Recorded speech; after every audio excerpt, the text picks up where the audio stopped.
this what this room is used for? Hey now.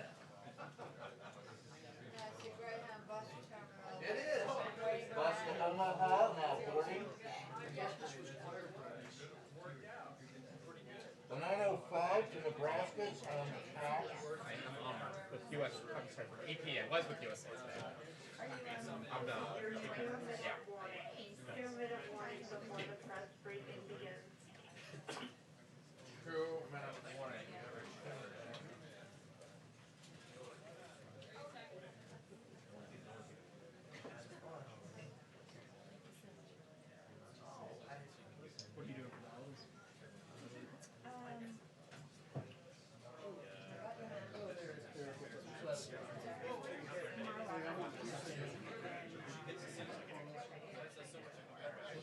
What are you doing for the holidays? Yeah, that. How are you guys doing? Persistent. Oh, my God, it's freezing in here. So cold.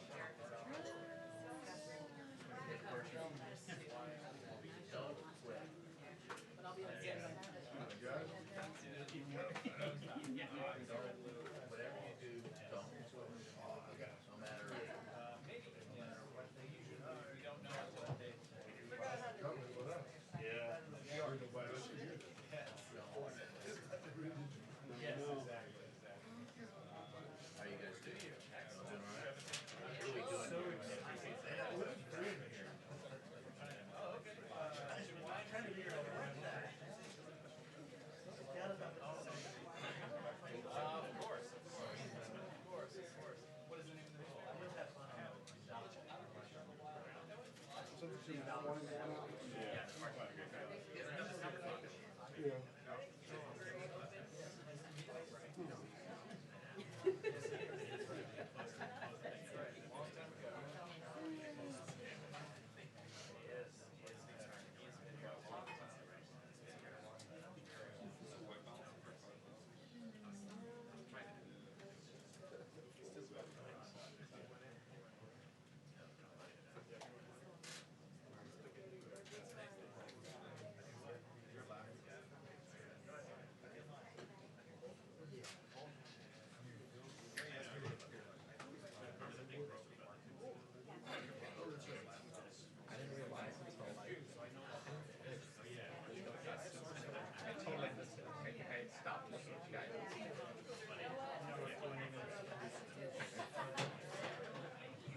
Rocking the 280 for the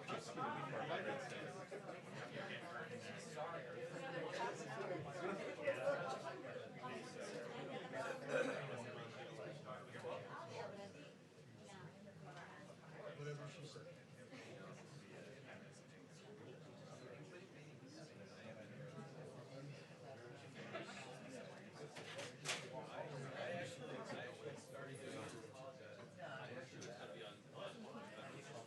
USA today, yeah. I was,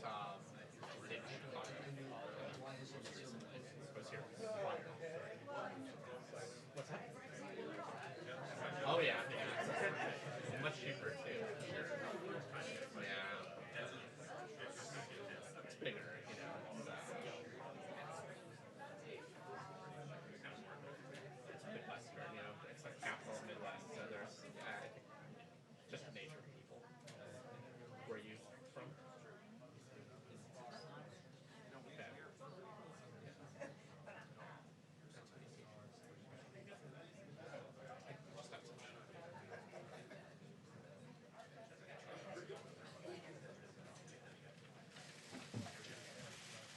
All rise. Oh, that's right. Hello, everybody. Thank you all for coming. This is our week of weeks at the Department of Veterans Affairs. This is the week that we honor the 41 million Americans who have put on the uniform since the first shots were fired at Lexington Green in April of 1775.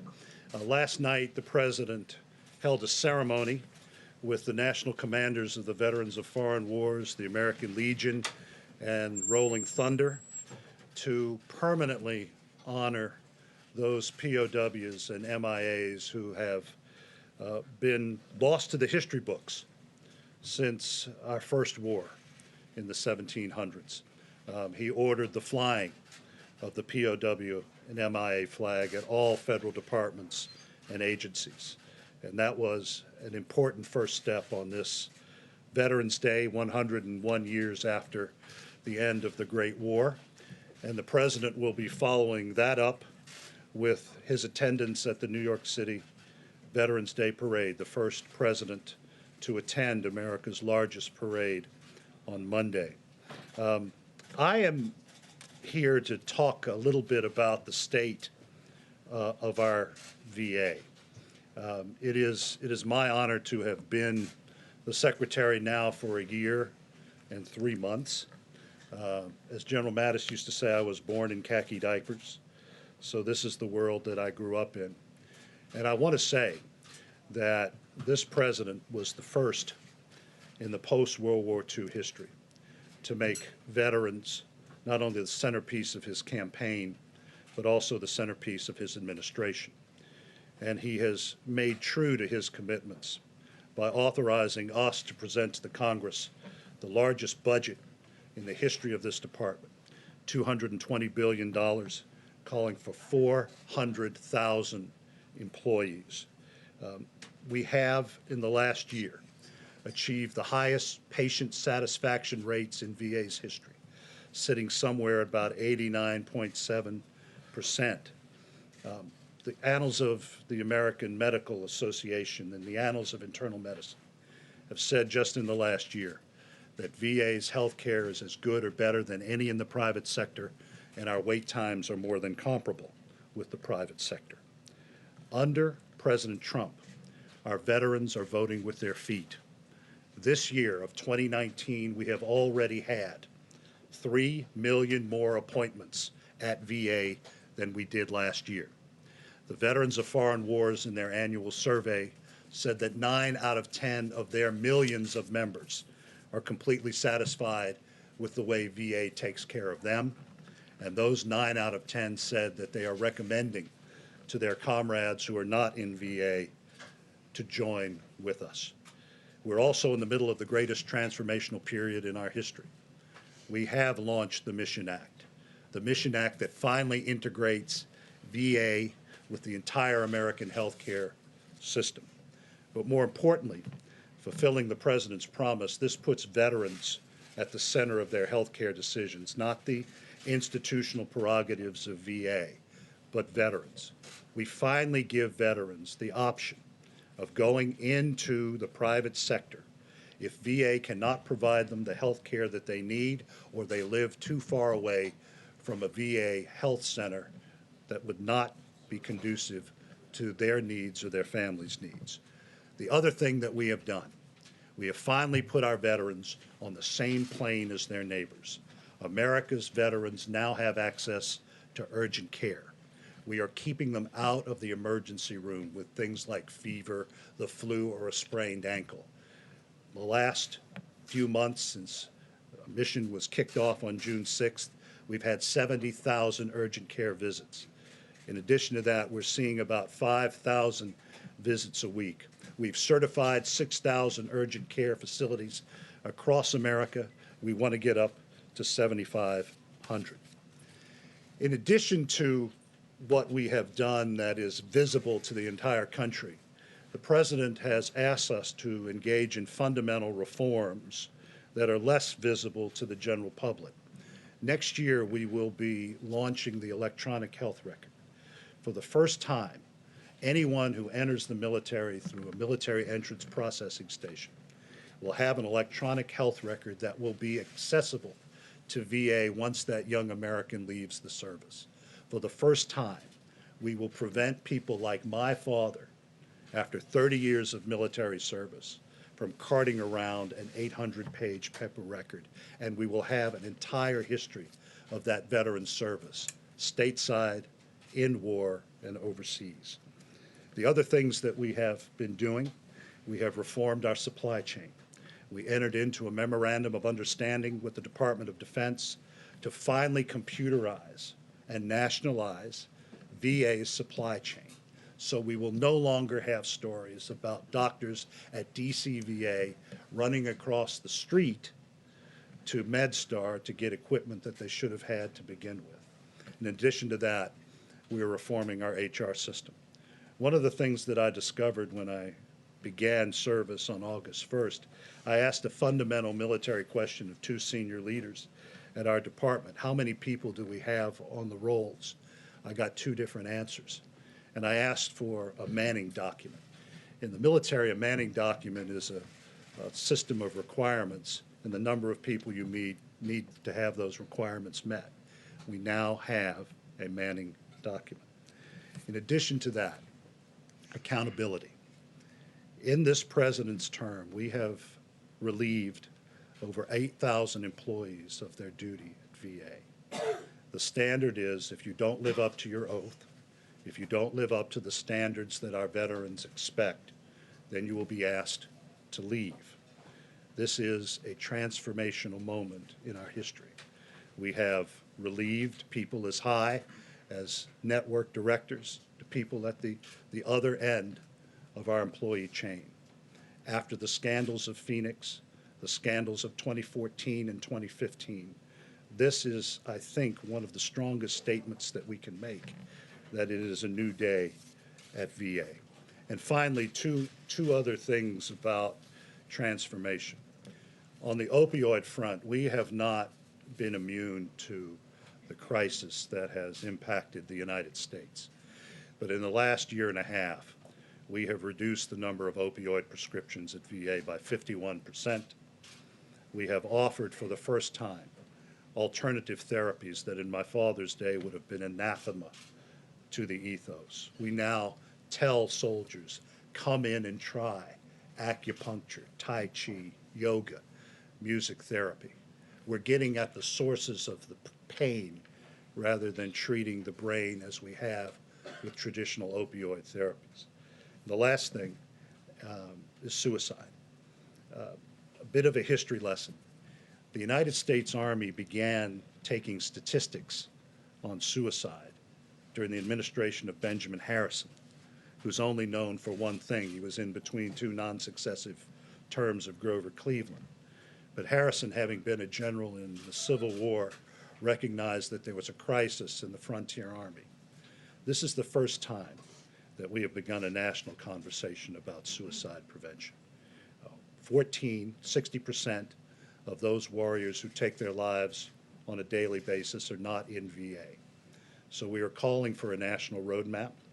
I will have a report for you sometime in March where we bring together Indian Health, HHS, HUD, DOD, and the rest of the federal government to actually begin a national conversation, long overdue, on mental health and addiction. So I will conclude by saying that we have never had a president who has given this much attention and this much effort to those who have borne the battle. And it is my honor to be part of their team, and I will stop. Yes, sir. Mr. Secretary, can you address, I recently spoke with veterans in Florida, Maryland, Virginia, D.C., Kentucky. They say the wait times are still horrendous at the VA hospitals and that the claims that you make have not actually taken place. Can you address the concerns of those VA members who say that we haven't made those strides forward that you claim you've made? Well, I will say that in an organization of 400,000 with 9.5 million people, there will always be a hiccup in the system. One of the things that the president has done by pushing mission is that when those wait times are complicated and they are overly long, we now give veterans the option of going into the private sector to make sure that those wait times are not a burden on that veteran. And just in the last few months, since June 6th, we've sent well over 1 million veterans into the private sector when we haven't met those wait times. So there's always going to be hiccups in an organization this long. I come from that world. I understand it. I think mission is the great step forward when it comes to addressing the kind of concerns that you've heard. Yes, sir. Yes, sir. Speaking of the Mission Yeah. Act, the president frequently, over 65 times as of last April, claims that he signed the VA Choice program, which has existed since 2014 when it was signed into law under President Obama, into law. Have you advised the president that this claim is not correct and that the program has been around since before he was president? Well, what he was saying was that he's superseded choice. He's given veterans choice under mission. The Choice Act, let me finish. The Choice Act that we replaced it because it wasn't working. So he has given choice in a way. I just gave the statistics, over 1 million since June 6th. So he claims that the choice program was created under his administration. He's done it many, many times. Yeah. It's not true. Whether, the Mission Act Well, did update and improve that program, as you said. Yes. But the program existed since 2014, and I'm asking if you've advised the president that to claim that VA Choice was created during his administration is not true. I only go by what the president has done in the 1 year and 3 months that I have been secretary. Choice, last time I'll say it, choice has been replaced by his signature legislation, mission, and mission is working in a way that I think has astounded most people in Washington. So you'll acknowledge it existed before he was president? Yeah. Mr. Secretary, in a court settlement yesterday, Yeah. the president acknowledged that $2.8 million that were supposed to go to veterans during the campaign actually went to the Trump campaign. What's your reaction to that? I have no reaction to that. I've been focused on running the Does that department. align with the president's vision for helping veterans? I though, think the sir? president's record speaks for itself. I will tell you, I'm a pretty good historian, and I grew up in this world. There has never been a president who has given this much attention to America's veterans or allowed for more transformation to go on in the lives of veterans in this department than this president has. Secretary Wilkie, Yes, ma'am. in September, the Pentagon said that they saw a record number of suicide rates Yes. among active duty Yes. troops. I know you talked about suicide. Can you speak to that specifically? How urgent of a problem is that for you, and how are you going to address that specifically? Absolutely. So in my previous life, I was Undersecretary of Defense for Personnel and Readiness under General Mattis. The military culture, as you imply in your question, has always been one where you don't talk about these things. You don't talk about what you see in yourself or what you see in your comrade. We began changing that by offering education as early as boot camp to look at the signs that you might see in training, in your career. We have to begin talking about the condition of our troops, and we have to begin training, which we are, at the Department of Defense level, so that by the time that those Americans come to VA, they will already have had the cadence of mental health discussions before they reach us. But it is a cultural change that needs to take place. I'll say one other thing to that. To me, it's also a strategic imperative. Give you an example. In my father's day, and he fought twice in Vietnam, if he had expressed any concerns, any anxiety, that would have been a one-way ticket out of the service.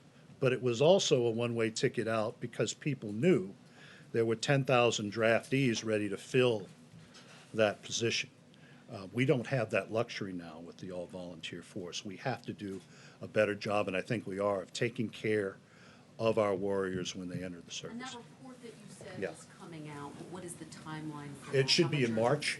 urgency? It's the Prevents Task Force. It's the whole government, whole health approach, a roadmap on national suicide. And I would also say, I think the greatest contribution that VA can make is that most Americans at some level understand what happens when an American puts on a uniform. We are seeing suicide levels spike across the country. New York Times just reported on a 56% increase in teen suicides. It's teen suicides, the largest cause of death among teenage Americans. The New York City Police Department is having a crisis. I think we can offer a way forward. And last thing, what I hope to see out of this, other than that medical roadmap, is that we open the aperture when it comes to support for the states and localities and the charities to help us find those veterans that we have not contacted. Yes, ma'am. Mr. Secretary, thank Yeah. you. This week, Senators Ernst and Capito sent you a letter expressing concerns about sexual assault in the VA. Yes. Do you acknowledge that this is an ongoing problem, and what are you doing to fix it? Well, we certainly have been changing the culture. In fact, I addressed the Center for Women's Veterans yesterday. We have extensive training for all of our employees. This is not my grandfather's VA anymore. 10% of those who use VA are women. I expect that to go up to about 18 to 19% by 2025. So we have women's clinics. Most of our facilities have separate entrances for women. If anyone, veteran or employee, does something untoward, certainly the employee is disciplined, but the veteran is removed and put on warning that you're not going to be allowed back if you engage in that kind of behavior. We are working feverishly on expanding our services to those victims of military sexual trauma, and I think we're working pretty closely with the Department of Defense. But again, I go back to the cultural changes that are taking place in this country and certainly in the military, and I think we're doing a good job of catching up with that. We have a zero tolerance policy, and I stand by Do you that. have Yes, sir. any new measures that you've implemented? I'm sorry, I just want to follow up because you Training. talked about. No, we've trained, we have training for all of our employees. We have, in our VA hospitals, we have notices. We talk to the veterans. Our employees are trained to intervene if someone does something like a catcall, which can be disquieting and certainly is disquieting to some of our female veterans.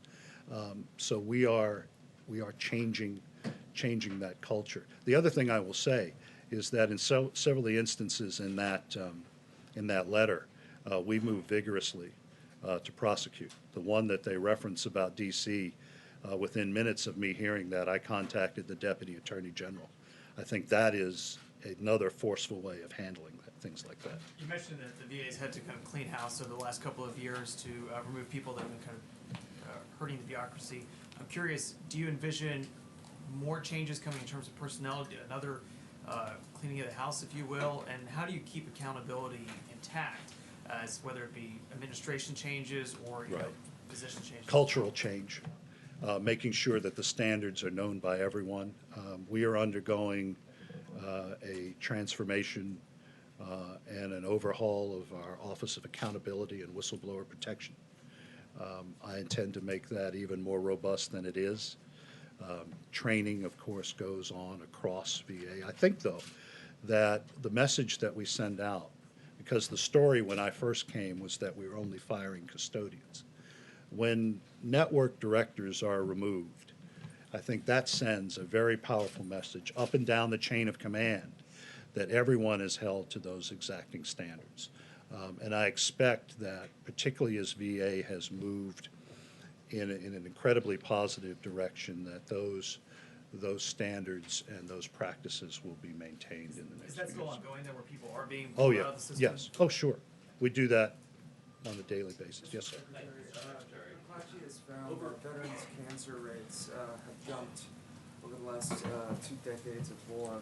Veterans serving in Iraq and Afghanistan say it's tied to burn pit or other exposure, but the VA is still denying their claims.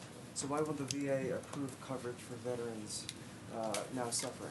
Well, you have to go back and see where our burn pit process is. Right now it's with the Department of Defense.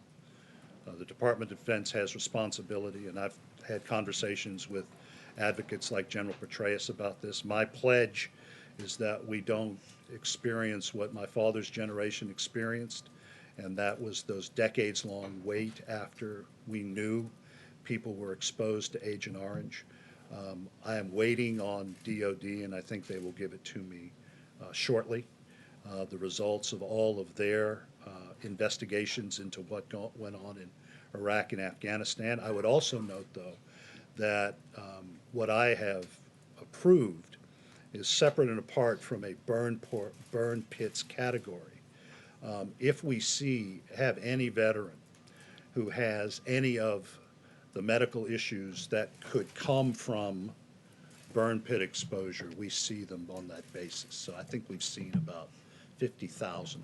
We understand that misdiagnoses are a huge factor in the number of veterans that are dying from cancer because the VA is catching the cancers too late. So what additional expertise will the VA hire to improve its cancer care for veterans? Well, we are world leaders in cancer research, and we work collaboratively with the most important cancer research institutions in this country. We have partnerships with MD Anderson, we have partnerships with Stanford, Duke, Harvard, all the great hospitals in Boston. So we believe, and I think the statistics show, that we are on the cutting edge of cancer research. And we are not divorced from many of the issues that impact America writ large. There's a shortage in this country not only of cancer providers, but there's a shortage in this country of mental health providers. We are trying to be as creative as we can to bring more people in those categories to us. Yes, sir. Mr. Secretary, thank you. What do you do? Some veterans still have to wait up to 3 years to get their appeals resolved. What are you doing about that backlog?